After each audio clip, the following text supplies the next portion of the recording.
Marcus Warren's first bell rang like a war drum in his ears. He tightened the straps on his backpack and stepped off the crowded stairwell into the linoleum expanse of Whitfield High's main corridor. It was early September, still sticky with the last breaths of summer, but the chilly draft from the air vents in the hallway carried a whisper of winter. Marcus's heart pounded in his chest. Every locker door slammed felt like evidence that he did not belong here. He had transferred from a diverse charter school in Chicago's South Side only 2 days ago, and already the walls seemed to close in on him. Here, at this predominantly white suburban school in Ohio, he was one of 3 black students in a student body of over 1,000. The other two kept to themselves. Marcus had come with a fierce determination to bridge the gap. He earned straight A's, captained his junior varsity basketball team, and volunteered at his neighborhood youth center. But none of that mattered to the faces he passed in the hallway, mostly blank stares, averted eyes, and at worst, thinly veiled scorn. As he walked toward room 214, where his first class was modern American literature, he felt the weight of every step. To his left, a group of seniors in Letterman jackets leaned against lockers, whispering and nudging each other whenever Marcus drew near. He recognized the faces from social studies, boys he'd never spoken to but who seemed to know exactly who he was. One of them, a tall blonde named Tyler, rolled his eyes and scoffed, pulling a gold chain mockingly across the other boy's mouth as Marcus approached. A racial gesture meant to intimidate. Marcus forced his gaze forward, cheeks burning with shame and anger. Out of the corner of his eye, he saw Miss Clarkson, his literature teacher, stepping into the hallway. She was tall and slender, with steely gray hair pulled back into a neat bun and wire-frame glasses perched on her nose. She stood in the doorway of her classroom, clipboard in hand, scanning the thronged corridor. When she spotted Marcus, she gave him a brief, encouraging nod. It was the only acknowledgement he'd received since he arrived this morning, and it felt like the last rope in a storm-tossed sea. Marcus quickened his pace, fumbling with his locker combination before the bell could ring him late. His fingers trembled as he fumbled the last number. Finally, the door swung open. Inside were a few textbooks, a half-empty water bottle, and the crumpled flyer for his old school's annual talent show, tucked away in his backpack as a reminder of home. He closed the locker firmly, took a deep breath, and looked up, preparing himself to drown out the whispers and laughter that continued down the hall. The bell rang then, a sharp clang that sent most of his peers scurrying into classrooms. Tyler and his friends sauntered off with an air of triumph, and Marcus realized, with a flicker of relief, that the worst of the crowd had dispersed. But the hallway was still far from empty. A few students still lingered by the vending machines, glancing at him with curiosity, or was it judgment? He shrugged off the doubt. He had survived tougher crowds in Chicago. He could handle this. He stepped into room 214. The fluorescent lights hummed overhead, and rows of desks faced a chalkboard already covered in neat cursive. The only thing necessary for the triumph of evil is for good men to do nothing. Underneath, Miss Clarkson had written, Edmund Burke. Marcus closed the door softly behind him and slid into the seat in the third row, lucky to get an empty desk so late. Miss Clarkson began taking attendance, her eyes pausing over his name before she marked him present. Welcome, Mr. Warren, she said warmly, though her voice carried an undercurrent of formality. Marcus nodded, murmuring, Thank you, Miss Clarkson, his words nearly lost beneath the scrape of the chalk against slate. As she launched into a discussion of Burke's famous quote, inviting the class to debate the meaning of complacency in history, Marcus felt a familiar flame of passion ignite within him. Literature had always been his refuge, the chance to give voice to the voiceless, to challenge injustice with words. He glanced around the room, meeting the skeptical eyes of a few classmates, the indifference of others. And in that moment, he resolved that he would not shrink from them. He would stand up, speak out, and make them listen, even if his voice shook, because standing alone in a hostile hallway had taught him that silence was worse than fear. And Marcus Warren had never been one to be silent.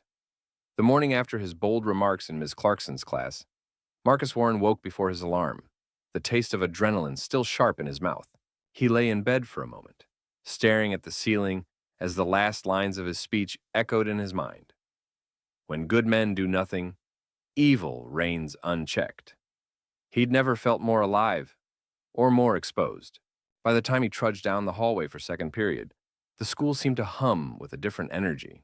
In the relative quiet between classes, clusters of students gathered at lockers, their whispering voices punctuated by sharp glances whenever Marcus passed. He noticed a printed copy of his speech taped to one locker, scrawled with mocking annotations in red Sharpie. Preach much? And who does he think he is? Behind him, a hush fell as he stepped closer. Then someone snickered. Marcus's palms grew slick. He hurried past, head down, but the damage was done. The rumor mill now had concrete fodder. Word of his defiance had leapt from room 214 into the wider currents of Whitfield High. In the cafeteria, he squeezed into a seat at an empty table in the corner, an island amid chattering tables of friends. Across the room, he spotted Tyler and his clique. Their trays balanced precariously as they whispered, pointed, and laughed without looking his way. He picked at his scrambled eggs, the foil peel of his water bottle catching the fluorescent glare. Moments later, a white girl sitting alone at the next table looked up. She had curly blonde hair and eyes that held unexpected warmth. "Hey," she said quietly, sliding onto the bench beside him. Marcus blinked. Polite conversation at this school was a novelty. I'm sorry about that speech thing," she began hesitantly, nodding toward the drop-off box plastered with his words. "Some people are jerks, but I thought it was pretty awesome." Marcus met her gaze, surprised by her candor. "Thanks," he replied, voice low. "I just couldn't stay silent anymore." Her name was Emily Thornton. She was on the debate team and an honors student, someone Marcus might have assumed would scoff at his activism. Instead, she explained that the debate coach had already circulated the video of his speech to the team, praising his courage. They're talking about using it as an example for next month's regional. Relief and trepidation twisted inside him. Even as a part of him thrilled at the idea of broader recognition, he knew that meant more eyes, more critics. The rest of the morning passed in a blur of murmurs and sideways looks. In U.S. history, his teacher, Mr. Delgado, opened class by addressing the talk. "Some of you have seen the video of our new student's speech. Marcus, would you mind coming up to the front?" The room buzzed as Marcus rose, his legs trembling like saplings in a storm. He approached the front row. Mr. Delgado clicked his laptop and the projector flickered to life. On the screen, Marcus watched himself, stood tall in room 214, voice unwavering as he laid bare truths about complicity and justice. As the room of predominantly white classmates watched their peer speak, a hush settled. For the first time, they saw the conviction behind the words. When it ended, silence lingered. Heavy, thoughtful. Then, Mr. Delgado asked for reactions. A senior named Brittany raised her hand. I didn't realize how bad things could be. I mean, we see racism on news, but I never thought it could happen here." Her voice trembled. Behind her, a few nods. Across the aisles, Marcus felt something shift. These were not faceless opponents. They were young people grappling with their own blind spots. When Mr. Delgado asked Marcus how he felt seeing his own speech projected, Marcus swallowed and spoke clearly. "Honestly, it scared me. But if it makes even one person think before they judge, then it's worth it." After class, a handful of students approached him, some with awkward apologies, others with genuine thanks. Tyler's group lingered at the door, silent. Tyler himself met Marcus's eyes, expression unreadable. Then he tipped his head once and walked away. As Marcus headed to lunch, Emily caught up. "See? You're making waves," she said with a grin. Marcus managed a small, tired smile. The battle wasn't over. In fact, it had just begun. But for the first time since he arrived, he felt that even in this hostile school hallway, his voice could carve out space for change. And that knowledge, more than anything, steadied his heart. The Monday morning sun slanted through the high windows of Whitfield High, sketching gold rectangles on the polished tile floor as Marcus Warren navigated the crowded hall once more. Word of his speech had spread far beyond room 214, and today he could feel the weight of every gaze upon him. Some glared with hostility, others with awkward curiosity, but a growing number, neither warm nor cold, simply looked away before he had a chance to meet their eyes. Marcus squared his shoulders. He had come too far to shrink back now. By mid-morning, he found himself in the gymnasium for basketball tryouts. In Chicago, he'd been a star point guard, but here he was largely unknown, and more than that, unwelcome. As he dribbled through the warm-up drills, Tyler and his friends lounged at the bleacher's edge, whispering and throwing half-smiles at him. Coach Reynolds barked instructions, his voice echoing off the rafters, but Marcus felt each dribble like a heartbeat. Steady, determined. During one drill, Marcus faked left, spun right, and rose for a jump shot. The ball arced perfectly through the net, but as he landed, he heard a snicker. A freshman kid on the bench, emboldened by Tyler's presence, mimicked a monkey's clapping and hooted. The gym erupted in uneasy laughter. A color rushed through Marcus's cheeks. Anger, shame, fierce resolve. He stepped toward the bleachers, gloved fingertips clenched around the basketball. Cut that out. His voice was low, but every head turned. Tyler's grin slipped. Coach Reynolds paused the drill and peered over his clipboard. "What's going on here?" he demanded. The freshman froze, stammered something incoherent. Tyler raised his hands innocently. Coach Reynolds narrowed his eyes at the group. "If I hear one more thing out of you, you're all sitting the next game out." The room cleared as Marcus walked back to the drill line, heart still hammering. But something in the gym had changed. The atmosphere felt less heavy. Word of the confrontation spread through the school like wildfire. By lunchtime, Marcus found a sticky note on his locker. "Nice defense on those clowns." Taped beneath was an invitation. "Debate club meets Wednesday after school. You should come." It was Emily's handwriting. Even Tyler's group had fallen silent when they passed him. They no longer hooted, they merely glared. That afternoon, Marcus slipped into the debate room, room 318, where a half-dozen students gathered around a circular table. Posters of past champions and framed trophies lined the walls. Emily stood to greet him with a bright smile. "Glad you came," she said quietly. Mr. Pearson, the club advisor, extended his hand.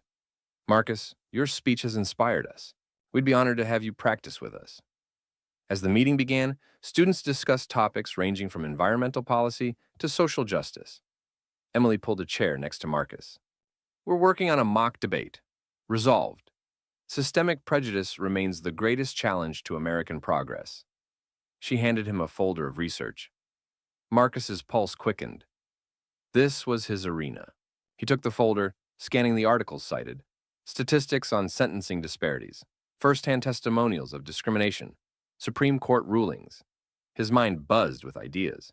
Over the next hour, Marcus spoke up for the first time in this club, laying out an opening argument with clear logic and eloquence. He cited data, but wove in human stories, his own experiences in the hallway, the incident at tryouts. As he concluded, a hush fell, then slow, appreciative applause. One by one, the debaters nodded. Even a senior named Derek, who'd eyed him skeptically all semester, offered a curt, "Good point."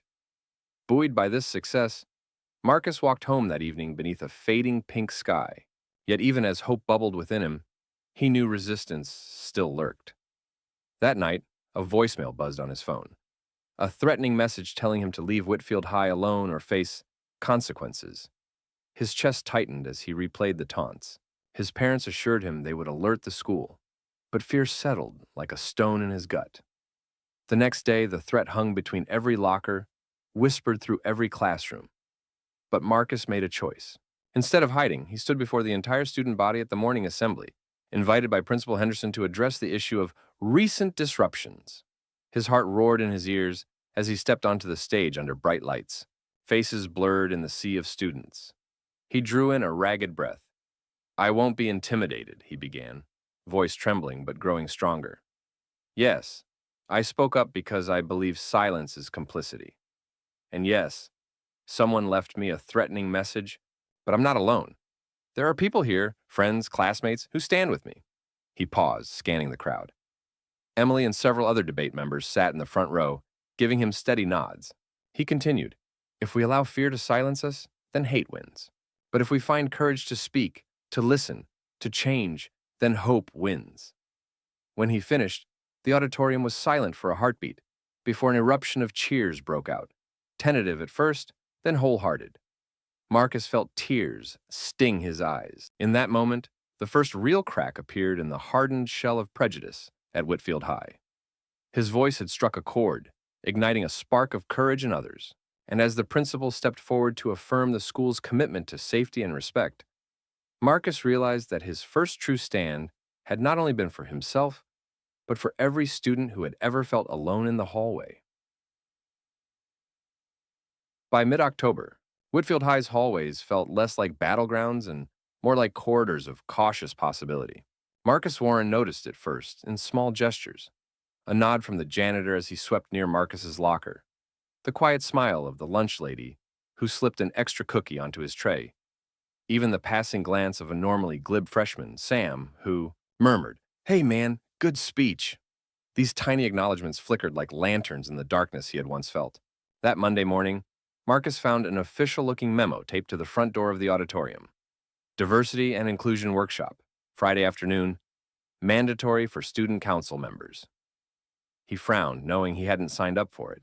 Inside, a flyer invited all students to attend a screening of Eyes on the Prize, followed by an open discussion. It was organized by Ms. Clarkson and Mr. Delgado in partnership with the local NAACP youth chapter. Marcus felt a surge of gratitude. 2 weeks ago, he would have been ignored. Now the administration was actively seeking dialogue. During third period, Ms. Clarkson approached him after taking attendance. "Marcus, thank you for inspiring this workshop," she said, voice soft but firm. "I hope you'll stay after school Friday as a panelist." He blinked in surprise. "Me?" he asked, heart thudding. "Absolutely," she replied with a reassuring smile. "Your voice belongs at the center of this conversation." That afternoon, Emily found him in the library. She handed him a stack of index cards. "We've drafted questions," she explained. "Thought you might want to prepare some answers. And I made you a Team Marcus wristband." He looked down at the thin black and white band on her wrist, and then at his own. The message, "Stand up, speak out," was embossed in silver. Marcus's throat tightened. "Thanks, Em. That means more than you know." Word of the workshop spread fast. By Friday, the auditorium was packed. Rows of chairs were set up on the stage for a 3-person panel. Marcus in the center, flanked by Ms. Clarkson and Mr. Delgado. Behind them, a banner read, "Listen, Learn, Lead, Confronting Prejudice Together." The lights dimmed and the grainy black and white images of civil rights marches flickered on the screen. When the film ended, hushed murmurs filled the room. Ms. Clarkson opened the discussion. "Today," she began, "we've seen the power of voices raised against injustice. Marcus has shown us what it means to stand alone, and how one person's courage can spark change." She gestured to him. Marcus rose, legs unsteady, but steadied himself on the microphone stand. He glanced at the sea of faces, black, white, and everything in between, and inhaled deeply. "I never asked for this attention," he began. His voice was quieter than the roar in room 214 weeks ago, but it carried a new depth. "But if my experience can help someone else feel less alone, if it can open hearts that have been closed too long, then I'll speak again." A ripple of applause spread across the auditorium. The first question came from a student council member. "How can we ensure this isn't just talk?" Marcus paused, searching for the right words. "By turning conversation into action," he replied. "Organize a peer mentoring program. Host book clubs featuring Black authors. Make diversity training part of every club's charter." He mentioned a proposal Emily and her debate teammates had drafted, a quarterly roundtable where students shared personal stories. Several hands went up, and the dialogue became animated, respectful, and, for the first time, collaborative. After the workshop, a handful of Tyler's teammates approached the stage. Marcus braced himself, but instead of jeers, he heard hesitant apologies. I didn't realize how bad it was," said Tyler's friend Lizzie, voice small. Tyler himself stood back, arms crossed, silent. Finally, he spoke. "I'm sorry, Marcus. I didn't get it before." His apology was clipped, but genuine. Marcus nodded, gratitude warming his chest. By the next week, Marcus's Team Marcus wristbands began to circulate around campus. At basketball practice, Coach Reynolds invited Marcus to lead a pregame speech, an honor previously reserved for varsity seniors. Marcus stood before the team, looked into each player's eyes, and spoke about solidarity. "On the court or in the hallway, we win or lose together." The team erupted in cheers, and Marcus realized that the boy who'd once been hooted at was now seen as a leader. Outside school, local attention bloomed. The Dayton Daily Chronicle ran a feature story titled, "Teens' Defiance Ignites Conversation at Whitfield High," complete with Marcus's photograph standing firm at the assembly podium. That Thursday, as Marcus walked home, a reporter from a community radio station stopped him on the sidewalk. "Marcus, would you speak on our show about youth activism?" The microphone felt heavy in his hand, but when he spoke into it that evening, his words were calm, measured, and full of promise. At home, Marcus's parents greeted him with proud smiles. His mother hugged him tightly. "You're making a difference, baby," she whispered. His father ruffled his hair. And keep leading with your heart. In his bedroom, Marcus placed the Dayton Chronicle article on his dresser and looked at his reflection in the mirror. He saw not just the boy who had stood alone, but someone whose solitary stand had multiplied into a chorus of voices. That night, he fell asleep to dreams of a transformed Whitfield High. Students of every background learning from each other, teachers listening as much as lecturing, a community ready to confront its blind spots. He knew the road ahead was still long, but for the first time, he felt the weight of his fight shared by allies he had not expected. In the glow of that support, Marcus Warren understood that true change required many hands. Hands now reaching out to help him continue the journey. By late October, the uneasy calm at Whitfield High shattered like glass underfoot. Homecoming week, meant to unite students in spirited celebration, became the tinder for a firestorm of racial tension. On Thursday afternoon, Marcus walked into the guttural roar of the gymnasium, where the varsity basketball team practiced under the flicker of harsh halogen lights. He'd been asked to speak at the pep rally the next night, a signal that his leadership was finally being recognized. But as he dribbled through layup drills, a paper airplane struck him on the temple. Unfurling it, he read the hateful message scrawled in black marker, "Go back where you belong." Marcus's heart thundered. He scanned the bleachers and caught sight of a smirking junior named Brandon, who sat with a clique of friends, whispering and pointing. Without thinking, Marcus stormed halfway across the court, basketball thumping under his arm. Why don't you say that to my face?" he called, voice raw. The gym fell silent. Coach Reynolds blew his whistle so hard it squealed, and the players froze. Brandon's smirk vanished. He blinked at Marcus, then shrugged and flipped his hand dismissively. That night, at the pep rally in the packed auditorium, the atmosphere crackled with excitement and soiled pride. Cheerleaders performed, the band struck up Sweet Caroline, and the student council president delivered a polished speech. When Marcus took the stage, the crowd hushed, half in anticipation, half in tension. He began with the same words he had first spoken in room 214. "When good men do nothing, evil reigns unchecked." His voice quavered as he recounted the paper airplane incident, naming the pain of being targeted simply for his skin color. As he spoke, a ripple of unease spread through the bleachers. Some students shifted uncomfortably. Others crossed their arms defiantly. When Marcus challenged everyone to stand together against hatred, not just on this court, but in these halls and in our hearts, a handful of classmates rose from their seats. Emily and the debate club members were first, followed by Mr. Nick Delgado, whose silent nod from the side aisle spoke volumes. But from the far corner, Brandon and his friends stood too, arms folded, faces set in stony neutrality. The following morning, a video of the pep rally went viral on social media. National outlets picked up the story. "Teens rallying cry rocks small-town school," read one headline. While many praised Marcus's courage, others criticized the administration for allowing politics in school. By Wednesday, Whitfield High became a battleground of hashtags. Stand with Marcus versus keep politics out. The school's Instagram comments overflowed with racist taunts, death threats, and accusations that Marcus was seeking attention. When Friday dawned, the tension finally snapped. Marcus arrived at school to find his locker smeared with red paint, spelling out a racial slur.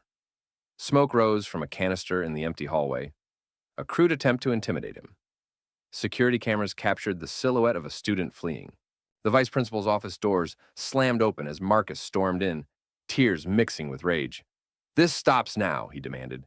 "You can't pretend we can solve this with a survey or a poster." Word of the vandalism spread instantly. At lunch, an impromptu protest formed by the cafeteria. Nearly 200 students, black, white, and every shade between, stood around Marcus's table chanting, "No hate, educate." They carried makeshift signs. "Culture greater than color," "Hate has no home here," "Marcus, we've got your back." Even Tyler's teammates showed up, awkwardly clutching paper flowers. The principal, flanked by local police, announced an emergency assembly. That afternoon, every class emptied into the gym. Principal Henderson's voice trembled as he reviewed security footage and condemned the vandalism. Then he turned to Marcus. The gym lights dimmed, a single spotlight illuminating Marcus at center court. He looked out over the sea of faces, some ashamed, some proud, some resolute, and spoke the words that would define this chapter of his fight. "Hate is loud, but love is louder." His voice rang out, steady and true. In the days that followed, Whitfield High instituted a zero-tolerance anti-racism policy, organized mandatory workshops for staff and students, and invited community leaders to speak. Brandon and 3 other students were suspended and assigned to sensitivity training. Marcus, though bruised by the slur and shaken by the threats, found strength in the solidarity he witnessed. His once lonely stand in a hostile hallway had ignited a movement. And now, as the school and the town grappled with their own reflection in the mirror of prejudice, Marcus Warren understood that escalation could lead to real, lasting change if courage and compassion proved stronger than fear. Late one blustery evening, Marcus's phone buzzed with a message from Principal Henderson asking him to address the Maplewood School Board the next night about the new respect and inclusion policy. He sat at the kitchen table with his parents, drafting and refining each line of his testimony well into the night, recounting the paper airplane incident, the vandalized locker, the solidarity rally, and the small acts of kindness that gave him hope. The following evening, Marcus arrived early at the oak-paneled board chamber, heart hammering, and took a seat among anxious parents and teachers. When his name was called, he rose, smoothed his jacket, and stepped to the lectern under the harsh glare of fluorescent lights. He spoke without notes, detailing every affront he had endured and every moment of unexpected support he had found. His voice trembled only once when he described walking home past shuttered stores, uncertain if someone waited in the dark to harm him. When he finished, the board members exchanged glances before one rose to propose immediate adoption of the policy. With a unanimous vote, the chamber erupted in relieved applause, and Marcus sank back into his chair, shoulders loosening for the first time in months. 2 nights later, the doorbell rang at Marcus's house. Outside stood Mr. Harrison, clutching a small bouquet of dahlias, his wife at his side. Mr. Harrison's voice quavered as he apologized for having regarded Marcus as an outsider and invited him to dinner that weekend. At the family table, over steaming plates of pasta, Marcus shared his dreams for a more inclusive community. Lucy Harrison listened intently, confessing her own fears of saying the wrong thing, and by the end of the meal, they were planning to volunteer together at the holiday food drive. Back at school, corridors bristled with flyers announcing changes. American history would now include modules on under-recognized Black leaders, and monthly story nights would give students of all backgrounds a chance to speak. In the art wing, Marcus joined Emily, the debate team, the Harrisons, even Tyler, who dabbed the sky blue background of a giant mural portraying clasped hands, lifting the school's motto, Unity in Diversity. Brushes flew, laughter rang out, and for the first time the hallways felt alive with collaboration rather than division. On the last day before winter break, the entire student body gathered in front of the mural. Principal Henderson stood at the side as a cloth dropped away, revealing the vibrant scene. Gasps rose into cheers, and Marcus watched classmates of every race and creed clasp hands beneath the painted sunrise. Later, he slipped out into the crisp afternoon, the winter sun glinting off the fresh paint. Walking home, he felt the heaviness of his first hostile day melt away, replaced by the knowledge that change, sparked by one defiant speech, had been carried forward by many hands, and that Whitfield High's halls would never be the same. Late spring arrived with a warm breeze that carried the scent of cherry blossoms through Whitfield High's courtyard. Marcus Warren stepped onto the freshly mowed lawn, blazer tightened over his chest as he prepared to address the senior class one last time. Behind him, the mural they'd painted together, interlaced hands against a sunrise, gleamed in the afternoon light, a testament to how far the school had come since his first day. Just 2 weeks earlier, he'd received a letter from the State Education Board, notifying him that Whitfield High was the first in the district chosen to pilot a peer mentorship program inspired by his activism. The program would pair upperclassmen from diverse backgrounds with underclassmen struggling academically or socially. Marcus and Emily had traveled to Columbus to present their proposal, fielding questions from administrators and policymakers who nodded in approval as he spoke about the power of empathy. Now, the initiative was set to launch that summer, and funding had been secured thanks to a grant from a local foundation moved by his story. As he waited for the ceremony to begin, Marcus remembered the boy who had arrived in these halls less than a year ago, heart pounding with every step. He glanced at the rows of white robes and caps, interspersed with the few Black, Hispanic, and Asian students who had grown more visible in all aspects of school life. On the debate team and student council, even leading clubs that once had little diversity. The student body no longer felt segmented. It had become a community stitched together by conversations, workshops, and simple acts of kindness. When the principal introduced him, the applause was thunderous, no longer hesitant or polite, but genuine and unifying. Marcus approached the podium, his speech in hand, but he barely glanced at the neatly typed pages. Instead, he met the sea of hopeful faces, friends who had once been strangers, teachers who had become allies, even Tyler, now a senior captain of the varsity team, standing on the sidelines with a proud grin. Today, Marcus began, voice steady, we close one chapter and open another. He recounted the moments that had shaped him, the first lonely walk in the hallway, the paper airplane's hateful message, the workshop that became a launching pad for Change. But he spent most of his speech looking forward, outlining the mentorship program, the ongoing mural project planned for the town library, and a scholarship fund he and Emily had established for students facing financial hardship because of prejudice or economic barriers. When he spoke of the scholarship, he paused, heart aching with gratitude for everyone who had contributed. The Harrisons, who matched the initial donations in honor of their daughter Lucy's commitment. The janitor who sold personal artwork to raise funds. Even Brandon, who had quietly donated after attending one of Marcus's assemblies and embarrassedly confessed his regret. At that revelation, the crowd erupted, not in mocking laughter, but in cheers that rose like a wave of redemption. After the ceremony, students and teachers gathered around the mural once more for a group photo that would hang in the main office for years to come. Marcus felt arms wrap around his shoulders, Miss Clarkson's, Mr. Delgado's, Coach Reynolds's, a web of support stronger than any prejudice. He realized that his solitary defiance had become a shared determination to build something better. That evening at the senior banquet, Marcus sat between Emily and Lucy Harrison. The room buzzed with laughter, toasts, and the clinking of glasses. When the lights dimmed for the award presentations, Marcus was surprised to be called forward again, this time to receive the district's Changemaker Award, complete with a plaque and scholarship grant for college. In that moment, he pictured the younger students who would take his place next year, carrying forward the traditions he had helped create.